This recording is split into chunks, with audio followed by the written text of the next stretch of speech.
Our nation was a mess in so many ways before 2014. It is only now that we are getting better. If you don't agree with me, please be with me for a few minutes. I'll prove it to you with mind-blowing facts. Do you know that the BJP government cancelled 20,000 NGOs licenses after coming to power? An NGO is something that does good for the society, right? But why would a government cancel licenses of NGOs? There are many NGOs which are doing commendable jobs, and even the government is encouraging several of them. That's a different matter. But 20,000 NGOs are fired now. Why? What was happening in the country before 2014? What kind of people were in power? Here in this country, we even have NGOs which were run by the leaders of the ruling national party. It also included cabinet ministers. Not only them, the Prime Minister himself was associated with it. I'm talking about the RGF, Rajiv Gandhi Foundation. It was established on 21st June 1991, and the foundation works on noble causes of issues including literacy, health, disability, etc. etc. But recently, it is in the news because it has received funds not only from the Chinese embassy but the Communist Party of China as well. But this is not the full story. There is so much vital info about RGF that can unravel many things, and it can even put the ex-Prime Minister behind bars. Manmohan Singh is always projected as a saintly person, as if he is a pure soul in the midst of all corrupt people. The image of Manmohan Singh created in the media, even in the movie The Accidental Prime Minister, is a big fat lie. I know it's a big allegation and I might land up in trouble because of this. Those who question the exploitation and bring out facts to people are always in trouble. But I'm not someone who get entertained by the stupid movies that you made. I want to shatter this game of deception created by these masters of corruption. The story revolves around 3 financial years. According to some people, the then newly appointed Prime Minister is the greatest economist which India ever had and the best Prime Minister too. For what? For facilitating an organized system of loot and corruption. Do you know that currently our ex-Prime Minister Manmohan Singh is a trustee of RGF? The same Rajiv Gandhi Foundation's annual report for 2007 to 8 shows that these ministers donated to RGF. Similar transfers happened every year till they were in power. You can check the donor list of RGF yourself, but my question is, why would a central administrated ministry donate to a private trust? Who transferred the money to the trust? When you have a whole government machinery at your disposal, why would someone donate crores of rupees to a private NGO? Then what's the point of government? Is it to serve people or grab money from people and run a private NGO? Remember, Manmohan Singh, the Prime Minister himself, did nothing but a serial insult of the democratic process by being a trustee of the RGF. And you know who is running the Rajiv Gandhi Foundation? Sonia Gandhi, Rahul Gandhi, Priyanka Gandhi Vadra, Manmohan Singh and Chidambaram are listed as trustees. On 28th March 2020, Prime Minister Modi inaugurated PMKs to collect voluntary funds for COVID relief. On 7th April 2020, Sonia Gandhi in her letter to PM Modi demanded that the funds collected under the PMKs initiative should be transferred to already existing PMNRF to ensure efficiency, transparency, accountability and all other things which Congress itself has no clue of. You may ask, what's a big deal about a fund? After all, these are some petty donations. You wouldn't say that if you know how much money PMKs received in 1 week after its inception. 6,500 crores. And mind you, this is 3 times more than what PMNRF got in 2 years. Why does Sonia Gandhi have to talk about PMNRF during the times of pandemic? She is so concerned that PMKs was created even though we had PMNRF. Why? Because during their rule, the PMNRF was at their disposal to transfer funds into their own dubious NGO RGF, which is now under interministerial inquiry. The reports of 2005-6, 6-7 and 7-8 clearly shows about the funds transfer from PMNRF to RGF. The most disgraceful thing is that not only the taxes paid by the public are transferred to some third-party private NGO, but the money you donated out of your compassion for relief work is also given out to the same NGO. PMNRF was constituted by Jawaharlal Nehru. However, what is little known is that when it was constituted, the managing committee had specifically included the president of the Congress party. Ever since PMNRF was deemed a trust, it has functioned without a trust deed. In fact, in the year 1985, the then managing committee of the fund entrusted the entire management of the said fund to the Prime Minister, giving unbridled power to the Prime Minister with zero accountability. Till date, nobody knows what the guidelines that govern the PMNRF are. All this happened during Rajiv Gandhi's tenure.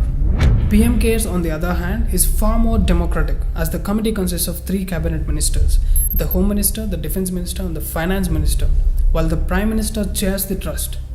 What this means is PM Cares reduces the power of the Prime Minister in the trust.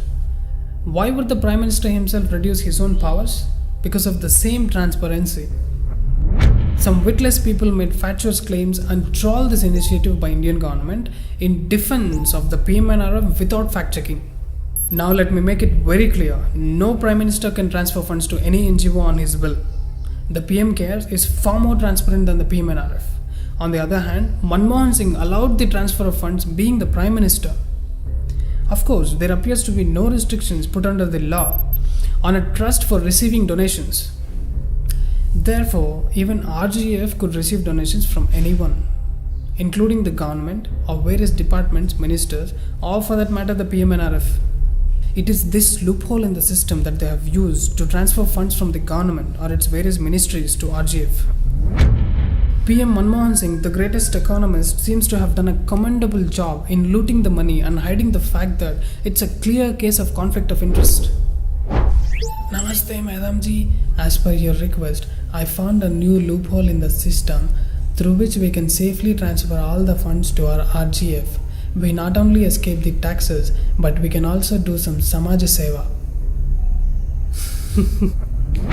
Nobody ever heard of RGF except when it is exposed for its corruption. Do remember, Manmohan Singh is both an office bearer of PM and at the same time he is the trustee of the NGO to which the funds are being transferred. Article 102(1)(a) of the Constitution bars the member of the Parliament from holding an office that would give its occupant the opportunity to gain financial advantage of benefit. On the principles of propriety and upholding the morality of a constitutional office as that of the Prime Minister of India, it would definitely amount to conflict of interest. Now let's look into the same financial years once again. As you might have seen in the news, the Chinese embassy and the government donated huge amounts to Rajiv Gandhi Foundation. As soon as they got the funding from China, Rahul Gandhi and congressmen signed a MOU with the Communist Party. Once the MOU was signed, in 2010, Rajiv Gandhi Foundation started endorsing the free trade with China. Allegedly, this was done to initiate the RCEP deal in 2011. But what is RCEP? And how does it affect us? An RCEP is an agreement between the ASEAN members and its FTA partners. The agreement was made such that India was getting swamped by the imports. As soon as we signed the deal, imports increased exponentially. It affected India very badly. India's trade deficit with the RCEP nations is $105 billion, of which China alone accounts for $54 billion. The main worry is over China manufactured goods and dairy products from New Zealand. These products flooded the Indian markets and the domestic companies were dying. The Congress government signed such an evil deal which started choking our domestic businesses. Why didn't Manmohan Singh stop them? How can the best economist Manmohan Singh do something like this? And it's very evident that who benefited from it. This is the same Congress and the same Rahul Gandhi who did not utter a word against China during the Galwan Valley standoff. But they have given a dozen statements against Indian government. Interestingly, the initial deadline was 2016. But then Union Minister Anand Sharma signed the deal in 2011. There were many concerns raised by senior bureaucrats, but still he went for the deal. But finally, in 2019, India took the brave decision and opted out of the RCEP deal because the demands made by India weren't included in the agreement. This gave immense confidence to the Indian manufacturers and companies. India's refusal was a big blow to China, both in terms of image and moreover to its future strategy to tackle the trade war. Further, the annual report of the Rajiv Gandhi Foundation for the year 2018-19 had disclosed that it had also received funds from Bharati Foundation. The Bharati Foundation was one of the partners with Chinese telecom giant Huawei, recognized widely as an extended arm of the Chinese state. What are those unknown reasons apart from funds to RGF? Are there any elements of personal interest? You better search for the truth. You don't see all this on the major media outlets, as many of them are part of this lobby. Over the years, the Rajiv Gandhi Foundation has also received donations from the governments of Ireland, Luxembourg, and the European Union as well. Did they do it without any benefit for them? If you're still reluctant to take off the image of innocent Manmohan Singh from your mind, I'll give you one more reason. In 1991, when Manmohan Singh was finance minister, he tried to allocate 100 crores to Rajiv Gandhi Foundation in the union budget. Not just 100 crores, Manmohan Singh kept aside 250 crores if further needed. 350 crores in 1991 to an NGO whose age is less than a year. It clearly shows where the loyalty of Manmohan Singh lies. The nation or the party? Or why would we call him loyal to somebody else when he himself was a part of the game? Why Manmohan Singh is portrayed as if he is a child with no choice? If you forget, I'll remind you there is a total of 4,82,000 crore rupees of scams during his tenure as a... And it's your money. Our money that we have worked our blood out for generations. People have committed suicides due to this. Do you understand why farmers commit suicides? Do you understand why people suffer unemployment? Look at the amount of money being looted during the tenure of the greatest economist Prime Minister. The most horrible thing is they have successfully managed to create an illusion to the public. Look at Manmohan Singh, how innocent he is. He is not capable of doing this. Of course you can't ask Sonia Gandhi because she is not the office bearer. Now you don't know whom to blame. You don't know whom to ask. You don't know who is responsible for the suicides and unemployment. This is all they wanted. You being directionless is what they want. All those people whom you see to be portrayed as pious and saintly might have an angle that can send chills down your spine. There are some idiots who brush off all this as conspiracy theories. I'll tell you one more conspiracy theory then. Do you also know about Manmohan Singh's daughter Amrit Singh?